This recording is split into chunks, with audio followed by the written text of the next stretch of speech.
हाँ, आज मैं एक दूसरी ही स्टोरी सुना रही हूँ, सुदामा का दूसरा रूप। है ना। पहले भी, आज भी है। रंगों का बड़ा महत्व है। रंगों से हम एक दूसरे तक अपनी भाषा पहुँचा लेते हैं।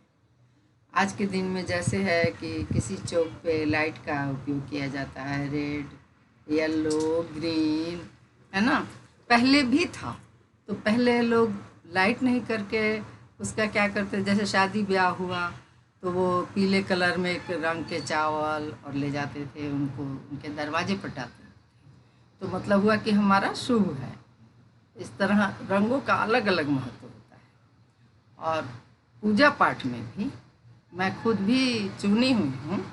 अक्षत मतलब जो टूटा हुआ नहीं, है ना, वैसा चावल चुन चुन कर पूजा किया करते थे। और बोलते थे ऐसे ज़मीन पर छिड़क के कि यहाँ तिष्ठ, यहाँ पर आइए है भगवान और बैठिए, हम आपकी पूजा करें।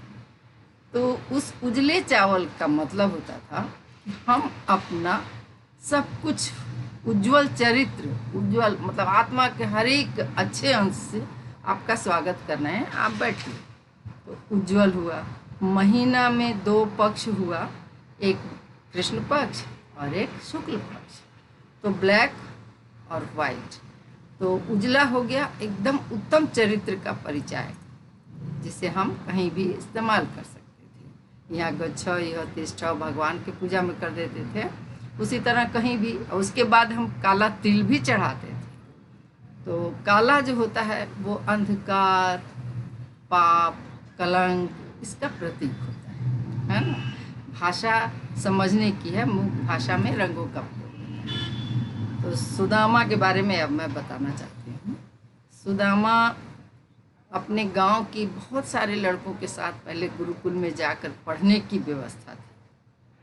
तो उस गांव के सारे लड़के एक साथ जाते थे और वहीं रहते थे, वहीं खाते थे, वहीं पीते थे और वहीं सब कुछ करते थे।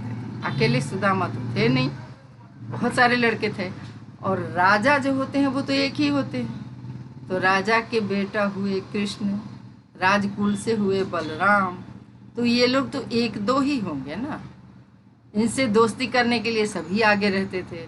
और ये लोग तो नाटक करते थे, लीला करते थे। इन्हें क्या नहीं आता था, इन्हें तो सब कुछ आता था। बस ये दोस्तों के साथ मटर गश्ती करते थे और समाज को बताते थे कि मैं भी पढ़ रहा हूँ, बड़ा हो रहा हूँ।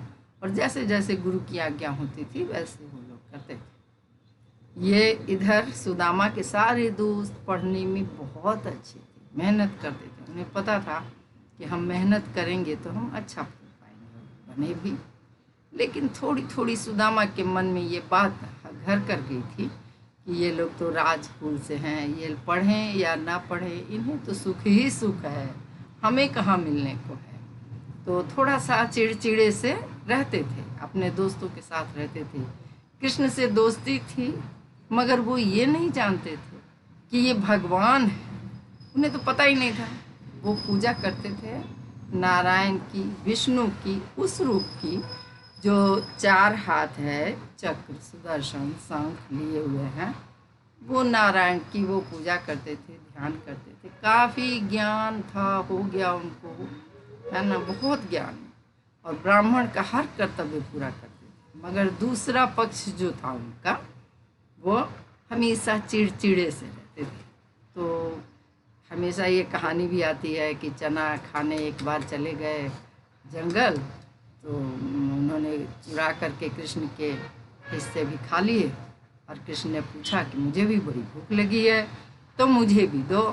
फिर वो कहते हैं नहीं, मैं तो कुछ खा ही नहीं रहा हूँ, ये तो जाड़े से मेरा दांत से आवाज़ निकल रही है।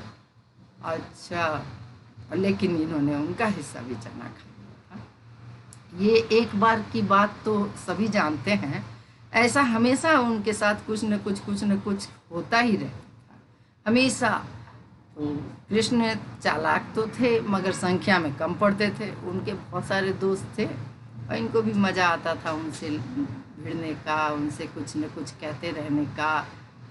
ठीक है, इसी तरह बड़े हो गए, चले गए। अब उनके मन में एक विरोध की भावना हमेशा बनी रही कि वो राजा हैं और मैं गरीब हूँ। है ना। ज्ञानी हूँ फिर भी मैं गरीब हूँ, इसलिए वो अपने आप को दबे दबे से अलग से रहने लगे। उस गांव में और लोग थे, बहुत लड़के बड़े हुए, शादी हुई, वो लोग अगल बगल घरों में रहा कर रहने लगे, और जा कर के उन लोगों के घर से ये भिक्षाटन करने लगे, क्योंकि ये ब्राह्मण थे, भिक्षा मांगना इनका अधिकार था।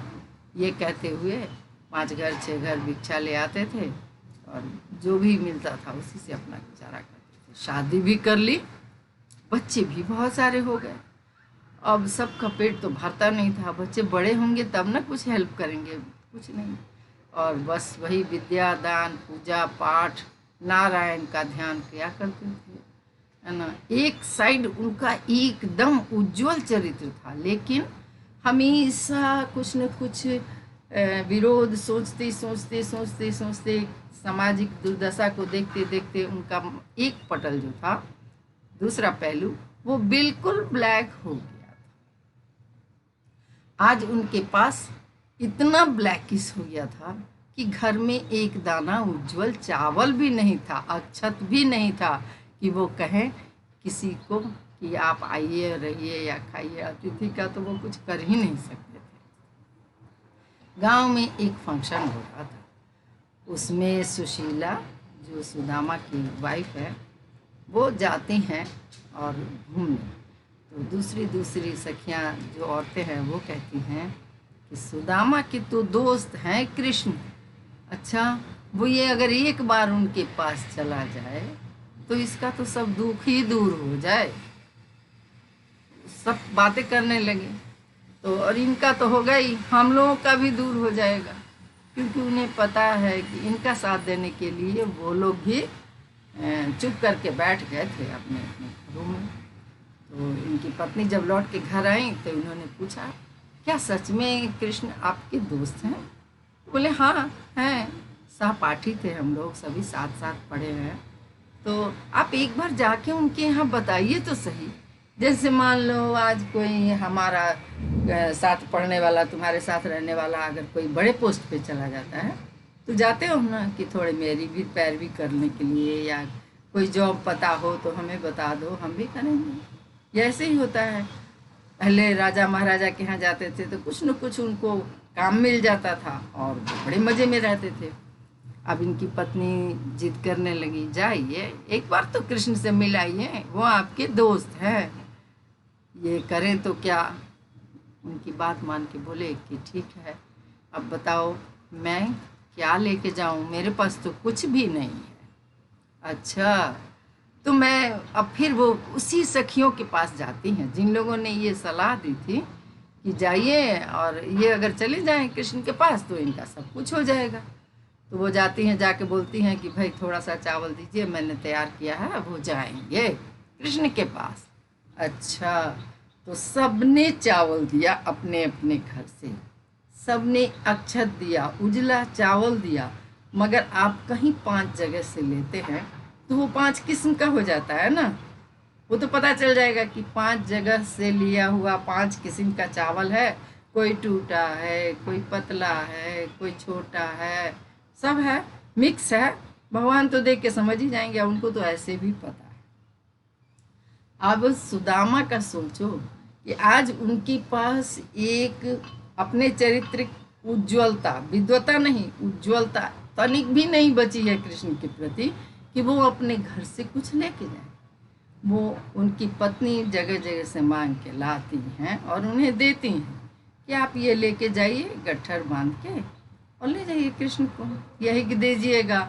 उस ज़माने में कच्चे चावल बच्चे फाँक लिया करते, थोड़ी ना बिस्किट होता था, मैगी होता था, ऐसा कुछ नहीं होता था। एक पोहा होता था, पोहा खा लेते थे, या चावल फुला के पानी में ऐसे डाल के और गुड़ के साथ खा लेते थे। तो ये बच्चों का खेल हो गया था। तो वो चावल की तांडुल बोलते उसको, गठरी बना के चल दिए। कितना है विद्वता है, भरा है, उन्हें पता है कि मैं कितना ज्ञानी हूँ मगर मैं राजा नहीं हूँ। मगर वो फिर भी इतनी दूर नगरी, सोचो यूपी में रहते थे सुदामा, और उनको जाना है द्वारिका।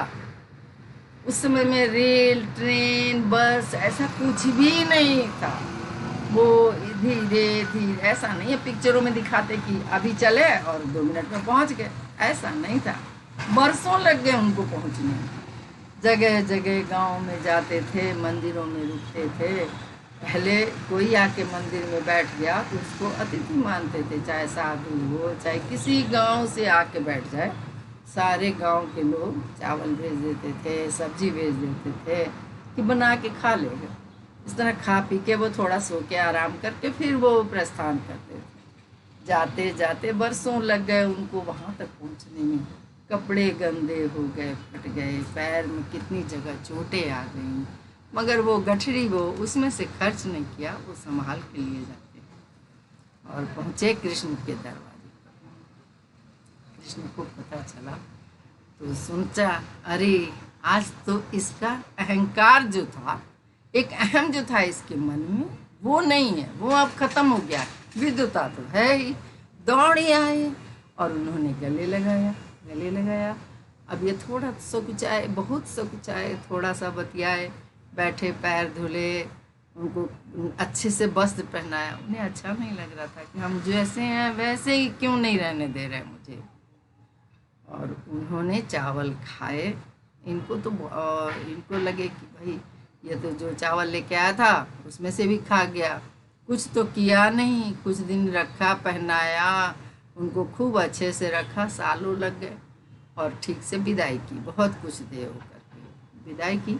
अब ये सोच रहे हैं मन ही मन कि कृष्णा ने मेरे साथ कितना बड़ा मजाक किया है, इसने मुझे कुछ दिया नहीं, मैं घर जाके क्या बताऊंगा, क्या बोलूँगा कि क्या लाया हूँ मैं अपने दोस्त के घर से।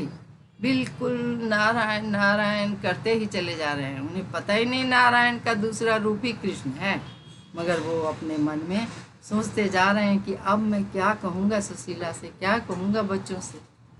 जो वो घर के करीब पहुँचते हैं और बड़े बड़े महल देखते हैं तो उनको अंदाज़ा हो गया कि इस बीच में कोई ऐसा राजा का आया होगा नोटिस जिसमें मेरा घर भी उजड़ गया। अरे मेरे बच्चे कहाँ चले गए, कहाँ चली गई पत्नी, कुछ भी समझ में ना आए कि वो करें तो क्या करें। रोते बिलखते किसी तरह आए दरवाजे पर और कुंडी खटखटाई कि सुशीला, यहाँ एक सुशीला नाम की औरत रहती थी। सबसे पूछने लगे वो कहाँ है, वो कहाँ चली गई, बच्चे कहाँ चले गए। तो वो तो जेवर ओवर पहने पूरा तैयार होके सुशीला आती है, स्वामी स्वामी चिल्लाते हुए। लेकिन ये जैसे नहीं सुनते हैं उस तरह बोलते हैं, इस नाम की औरत यहाँ से कहाँ चली गई। वो बोलती है मैं हूँ सुशीला। अच्छा, ये कहाँ से इतना कुछ हो गया। अरे आप जो गए थे कृष्ण के पास, कृष्ण इनको खिला पिला के सुला देते थे और रातों रात विश्वकर्मा को लेके यहाँ आ गए। वो यहाँ आए थे। अच्छा, यहाँ कैसे आया, आए थे। सारे गांव के लोगों ने उनकी पूजा की, उनको देखा, सबके महल बनवा दिए, बहुत धन दे दिया। आपके कृष्ण बहुत अच्छे दोस्त हैं। अब ये मन ही मन व्याकुल होकर सोच रहे हैं, ओह अगर इसने वहाँ भी दिखाई दे रहा हमको और यहाँ भी आ गया, इसका मतलब ये भगवान का ही रूप है। अब ये मन ही मन सोचने लगी कि नहीं, अब मैं भक्त ही हो जाऊंगा, मैं इस धन में नहीं लिप्त रहूंगा। मैंने पत्नी को कितना भी समझाया, लेकिन वो बोली नहीं, अब मुझे सुख मिला है, मैं तो सुख करूंगी, बच्चे खुशी से खाएंगे पिएंगे रहेंगे। और वो रह गई और ये अब कृष्ण के रूप की पूजा करने लगे, उस नारायण के साथ कृष्ण की भी भक्ति करने लगे। तो भगवान ने इनको भक्ति दी, परिवार को धन दिया और सभी खुश हो गए, रहने लगे। अच्छा लगा। Okay, bye bye. मैं फिर आऊँगी कहानी सुना।